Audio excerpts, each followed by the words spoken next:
तो नमस्कार दोस्तों, स्वागत है आप सभी लोगों का हमारे एक और ब्रांड न्यू पॉडकास्ट में। आज के जो हमारे गेस्ट हैं वो है हमारे चाचा जी, जो कि एक बार बीडीसी का चुनाव लड़े थे और विजयी हुए थे। बाकी आइए उनसे मिलते हैं, बाकी फिर उनके बारे में जानते हैं। पहले तो सभी से हाथ जोड़ के मैं नमस्कार करता हूँ।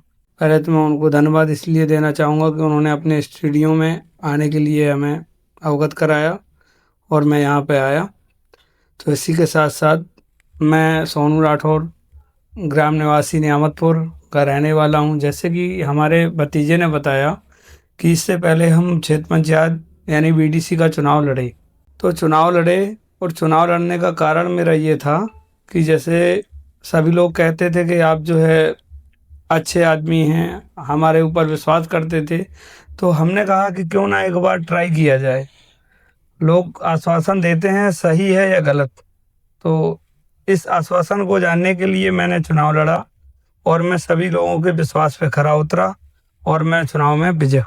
धन्यवाद चाचा जी अपने बारे में बताने के लिए। तो मैं आपसे एक क्वेश्चन पूछना चाहता हूँ कि मतलब अभी जब आपने जैसे कि बताया कि आप बीडीसी का चुनाव लड़े थे और आप एक बार विजयी हुए, ठीक है, और आपने मतलब 5 साल तक अपना जो बीडीसी है उसको कंटिन्यू रखा, तो उसके बाद फिर मतलब आप दोबारा चुनाव क्यों नहीं लड़े? इसका कुछ कारण है?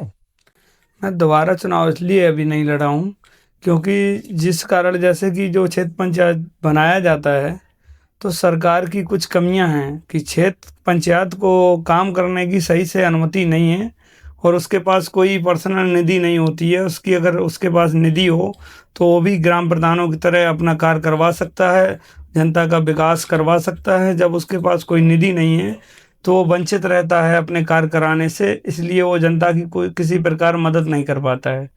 तो इसी वजह से मैं ये सोच रहा हूँ कि अगली बार कोई ऐसा चुनाव लड़ूं जिसमें हमारे पास निधि हो और मैं जनता की सेवा कर पाऊँ। बिल्कुल, आप बिल्कुल जनता की सेवा करें। बाकी आप अभी मतलब करंटली क्या कर रहे हैं? जैसे कि अभी आप मतलब चुनाव तो लड़ नहीं रहे हैं जी, तो अभी मतलब इस टाइम पे आप करंटली क्या वर्क कर रहे हैं? जी, अभी मैं दिल्ली निवास कर रहा हूँ। वहाँ पे कंस्ट्रक्शन लाइन में जॉब करता हूँ। वहाँ पे अच्छा खासा सैलरी दे रहे हैं, बाद बाकी रहने का सारा फैसिलिटी है। तो इसी वजह से अभी चुनाव दूर है और इसकी वजह से मैं अभी बाहर निवास कर रहा हूँ और वहीं अपना जो है गुजर बसर चल रही है। तो मतलब इन फ्यूचर आप चुनाव लड़ेंगे जी? जी, मैं चुनाव लड़ूंगा और जल्दी ही बड़ा चुनाव लड़ूंगा। तो आप बता सकते हैं मतलब आप कौन सा चुनाव लड़ने की सोच रहे हैं? आपने कौन सा मतलब अपने दिमाग में एक वो बना रखा है कि नहीं, मैं इसके बाद अब कुछ और अलग से चुनाव लड़ूंगा जो कि बड़ी पोजीशन पे होगा? मैं जिला पंचायत चुनाव लड़ना चाहता हूँ, जिला पंचायत सदस्य। तो मतलब नेक्स्ट टाइम आप जिला पंचायत सदस्य के लिए उम्मीदवार होंगे? जी बिल्कुल, ऐसा है कि हम ये चाहते हैं कि जिला पंचायत चुनाव लड़के लोगों के क्षेत्र में और अपने जो है क्षेत्र में काफ़ी विकास लाना चाहते हैं। जैसे हमारे युवा हैं जो उनके लिए कुछ करना चाहते हैं, हमारे जो बुजुर्ग हैं या वरिष्ठ जो जन लोग हैं उन लोगों की मैं मदद करना चाहता हूँ। अभी क्षेत्र पंचायत में मेरे पास निधि नहीं रहती है, इसलिए मैं लोगों के लिए कुछ कर नहीं पाया। जैसे कि लोगों ने हमें विश्वास करके अपना मत दिया और हमें चुनाव जिताया, तो हम उनके लिए कुछ कर नहीं पाए। इसलिए हम सोचते हैं कि आगे हम बड़ा चुनाव लड़ें और हमारे पास निधि हो, हमारे पास पर्सनल कार्य करने की क्षमता हो, जिससे कि हम लोगों के लिए कुछ कर पाएँ। तो मतलब इसके लिए आपने बताया कि आप जिला पंचायत को चुनाव लड़ेंगे, ठीक है। तो मतलब एकदम से आप इतना हाई जंप कैसे लगा रहे हो? आप अगर चाहें तो आप ग्राम प्रधान भी बन सकते हैं, ग्राम प्रधान की उम्मीदवार भी बन सकते हैं। तो आपके मतलब दिमाग में ऐसा थॉट नहीं आया कि आप ग्राम प्रधान चुनाव लड़ें? वो मैं इसलिए नहीं लड़ना चाहता हूँ कि ग्राम का मैं एक चुनाव लड़ चुका हूँ, क्षेत्र पंचायत जिसको बोलते हैं। वो अपने ग्राम से ही आता है होता है, लेकिन क्षेत्र पंचायत का तो क्षेत्र बड़ा होता है, प्रधान से बड़ा चुनाव होता है। क्षेत्र पंचायत वो पूरे क्षेत्र का होता है, ग्राम प्रधान तो सिर्फ गांव का होता है। तो इसी वजह से मतलब आप ग्राम प्रधान नहीं लड़ना चाह रहे हैं? जी बिल्कुल नहीं। तो आपका मतलब राजनीति अभी, जैसे कि अभी आप बीडीसी का चुनाव लड़े थे, ठीक है, उसके पहले आप युवा नेता भी थे, समाज सेवी थे। जी, मैं समाजवादी पार्टी से युवजन सभा से जिला सचिव रह चुका हूँ और अभी भी समाजवादी पार्टी के लिए काम करता हूँ। लेकिन मैंने देखा है कि पार्टियों में आम लोगों के साथ जो है सही से बर्ताव नहीं होता है। इससे मैं आहत होके थोड़ा मैं पार्टी में इंटरेस्टेड नहीं हूँ। तो मतलब आपने अभी करंटली कोई भी पार्टी ज्वाइन नहीं कर रखी है, आप राजनीति से एक टाइप का आपने ब्रेक ले रखा है। जी बिल्कुल, अभी मेरा राजनीतिक करियर जो है वो ब्रेक चल रहा है। ऐसा क्यों, मतलब आपने ऐसा क्यों सोचा कि आप ब्रेक लें? ऐसा मतलब क्या आपके दिमाग में थॉट आया कि आपको लगा कि आपको ब्रेक लेना चाहिए राजनीति से? क्योंकि राजनीति में क्या है कि अभी जिस पायदान पे हम थे वहाँ पे कुछ ऐसी समस्याएं चल रही थी कि लोग जो है सपोर्ट नहीं कर पा रहे थे। पार्टी सत्ता में नहीं है तो लोग जो है, जो पार्टियां हैं सत्ता दल, वो जो है लोगों को परेशान कर रही हैं। इसलिए मैंने सोचा कि अभी जो है थोड़ा ब्रेक लिया जाए। तो मतलब इस वजह से आपने भी ब्रेक लिया है और आप इन फ्यूचर जरूर जिला पंचायत का चुनाव लड़ेंगे जी? जी हाँ, मैं पार्टी से अनुरोध करूंगा कि वो हमारा साथ दे और हम पार्टी की सेवा करने में तत्पर समय देंगे अपना। जैसा कि अभी का टाइम चल रहा है, मतलब जो भी समाज सेवी होता है या कोई पार्टी का कुछ होता है, विधायक एमएलए या जो कुछ भी हम कह सकते हैं, यहाँ तक कि ग्राम प्रधान बीडीसी भी वगैरह, मतलब वो अभी इस टाइम पे सोशल मीडिया तक क्रेज चल रहा है कि हर कोई सोशल मीडिया पे है। जी तो मतलब आपको ऐसा नहीं लगा कि आपको भी सोशल मीडिया पे आना चाहिए, सोशल मीडिया पे वीडियो बना के जो हमारे युवा हैं उनको जागरूक करना चाहिए, कि मोटिवेट करना चाहिए कि आप ऐसा ना करके ऐसा करो तो उससे आपको कुछ प्रॉफिट होगा, या मतलब इससे हमारे जो देश है वो आगे जाएगा? ऐसा आपको कभी फील हुआ है कि आप सोशल मीडिया पे आएँ, वीडियो वगैरह बनाएं? क्योंकि इस टाइम पे ऐसा बहुत हाई क्रेज चल रहा है कि छोटे से छोटा नेता हो या बड़े से बड़ा नेता हो, सब सोशल मीडिया पे हैं। मैं जो हूँ वो दिखाने में कम विश्वास करता हूँ। मेरा ये है कि वीडियो बनाने से कुछ नहीं होता है। मैं समाज सेवा में विश्वास रखता हूँ और समाज सेवा ही करता हूँ। इसलिए मुझे जब भी समय मिलता है तो मैं लोगों के बीच अपना समय देता हूँ और उनके विश्वास को उनके साथ में रह के जीतना चाहता हूँ। मैं वीडियो से संपर्क नहीं करना चाहता हूँ क्योंकि लोगों से मैं अपनेपन के लिए उनसे जुड़ाव रखना चाहता हूँ। जैसे कि अभी हम एक संगठन चलाते हैं, तैलक महासंघ, जो हमारी समाज सेवा के लिए है, हमारे समाज के लिए है। एक और संगठन चल रहा है समाज सेवा मंडल, जिसमें हम जो निर्धन लोग होते हैं, जो असहाय लोग हैं, उनकी हम लोग मदद करते हैं और उसके तात्पर्य से अपनी समाज सेवा भी उसी के साथ साथ चल रही है।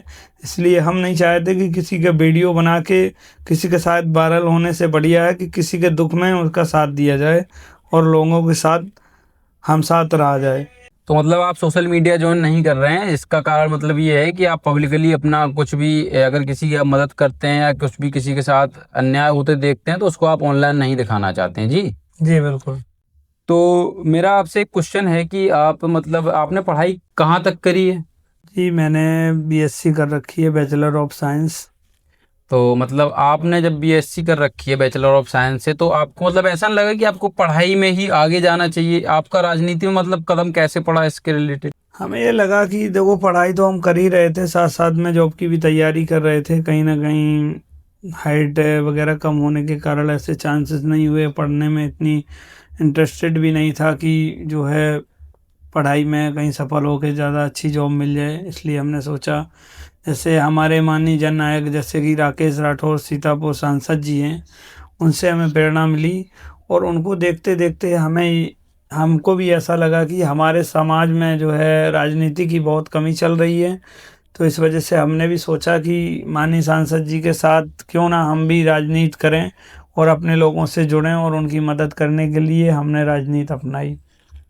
तो जब आपने राजनीति में कदम रखा तो मतलब ऐसा होता है ना कि अगर आप पढ़ाई कर रहे हैं, ठीक है, तो घर के मतलब जो फैमिली मेम्बर्स होते हैं, मम्मी पापा हो गए, हमारे पेरेंट्स हो गए, तो एकदम से अगर आप पढ़ाई से डायरेक्ट स्विच कर रहे हैं किसी चीज़ में तो एक टाइप का वो रोकते हैं। तो ऐसा आपके साथ हुआ नहीं है कि मतलब आपने एकदम से राजनीति ज्वाइन करी, आपने पढ़ाई भी छोड़ दी होगी उसके लिए? नहीं, बिल्कुल रोका। रोकते तो सभी के माँ बाप हैं और हमारे माँ बाप ने भी ये हमसे कहा, लेकिन हमने कहा देखो ऐसा है पिताजी, कि कहने का मतलब अगर सभी लोग यही सोचने लगेंगे तो अपनों के जो साथ गलत हो रहा है उनकी आवाज़ उठाने वाला कोई तो चाहिए। तो इसी यही सब सोचने के बाद हमने ये डिसीजन लिया कि हम कुछ भी करें, अपना समय जो भी हमारे पास समय बचेगा वो हम समाज सेवा में लगाएंगे। और हमने जो है समाज सेवा के लिए ही राजनीति ज्वाइन की और मैं चाहता हूं कि सभी लोगों के साथ रह के उनकी मदद की जाए। तो आपने मतलब अभी बताया कि मतलब आपके फैमिली से उतना प्रेशर नहीं था, बट आपने उन्हें समझाया तो वो समझ गए। जी बिल्कुल। तो आपके मन में मतलब ये ख्याल कैसे आया कि आप बीडीसी का चुनाव लड़ें, या मतलब किसी के थ्रू आपको ऐसा मोटिवेशन हुआ हो कि आपको ये चुनाव लड़ना चाहिए? आप ग्राम प्रधान का भी चुनाव लड़ सकते थे उस टाइम पे। मैंने ये सोचा कि क्यों ना हम ऐसा चुनाव लड़ें जिससे, भाई ग्राम प्रधानी में क्या है कि गांव में थोड़ा कंजेस्टेड रहता है, इसकी वजह से ग्राम प्रधान चुनाव हमने लड़ने की नहीं सोचा, क्योंकि हमारी संख्या भी थोड़ी कम होने के कारण। और ऐसा चल रहा है कि हमारे गांव में आज दिन तक कभी भी अदर जाति का कोई भी जो है ग्राम प्रधान नहीं चुना गया अभी तक। ज़्यादातर जो है एक वर्ग की वोटिंग होने के कारण जो है 80% के क्षमता प्रतिशत के अनुसार उन्हीं लोगों को जो है ग्राम प्रधान चुना जाता है। तो मैंने कहा कि जब हर बार यही काम हो रहा है तो क्यों ना हम भी ट्राई करते हैं। और हम ये चाहते थे कि अदर का कोई भी बन जाए, मुझे अपने ऊपर ये नहीं था कि हम ही चुनाव लड़ें और हम ही जीतें। हमारा एक ही मुद्दा था कि क्यों पिछड़ों की आवाज़ उठाई जाए और हमारे साथ जो भी अदर समाज के जो लोग हैं उनको कहीं ना कहीं वरीयता मिले और वो भी आगे आए। तो मतलब बीडीसी के चुनाव के लिए आपको जस्ट एज अपने मन से ही आप बीडीसी चुनाव लड़े थे जी या? हाँ, मैंने अपने मर्जी से ही अपने आप को माननीय सपा सांसद एवं पूर्व मुख्यमंत्री जी माननीय अखिलेश यादव जी ओरछा आए थे। जब हम उनसे मिलने गए वहाँ तो हमारा एकदम माइंड डाइवर्ट हुआ और हमने कहा हम भी चुनाव लड़ेंगे और राजनीति में आगे आएंगे। तो मतलब आपने मतलब अभी बताया कि राजनीति में मतलब आपको काफ़ी जो बड़े बड़े लोग हैं वो जानते हैं जी। तो उसके लिए मतलब आपको ऐसा फील होता है कि मतलब कोई आपका सपोर्टर हो, जो अब पिलर हो आपके लिए एक टाइप का, वो आपको हमेशा सपोर्ट करे, आप किसी भी चुनाव में खड़े हों या आप कुछ भी एज कोई नया काम स्टार्ट करें, तो ऐसा कोई मतलब है जो आपको परमानेंट सपोर्ट करता हो?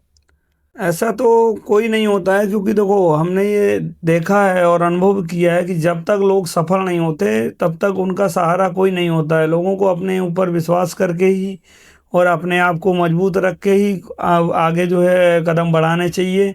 क्योंकि कोहरा, जैसे कोहरा होता है सर्दियों में, वो हमें एक रास्ता देता है कि जितना हम कदम आगे बढ़ाएंगे वो उतना ही आगे देखने की क्षमता बढ़ती है।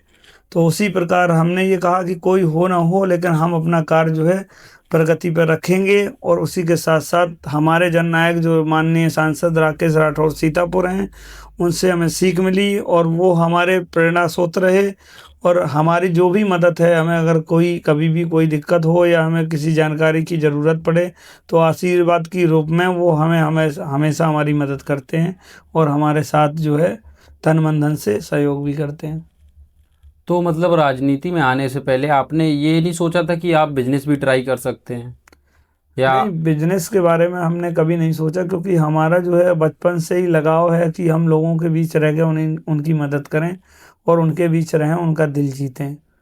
ठीक है, तो सोनू चाचा जी, आपके साथ बात करके अच्छा लगा। बाकी मिलते हैं हम किसी और नेक्स्ट पॉडकास्ट में। अगर कुछ कहना चाहते हैं हमारे सब्सक्राइबर्स या फॉलोअर्स को तो?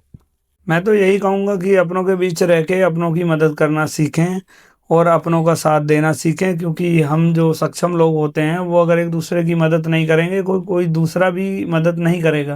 तो अपनों के साथ रह के हमेशा अपनों की मदद करना सीखिए। इसी के लिए मैं सभी को बहुत बहुत धन्यवाद देता हूँ, सत्यम जी को, जिन्होंने अपने स्टूडियो में हमें आने का अवसर दिया और हमारी पोस्ट को जो है बनाने का काम किया। बहुत बहुत धन्यवाद।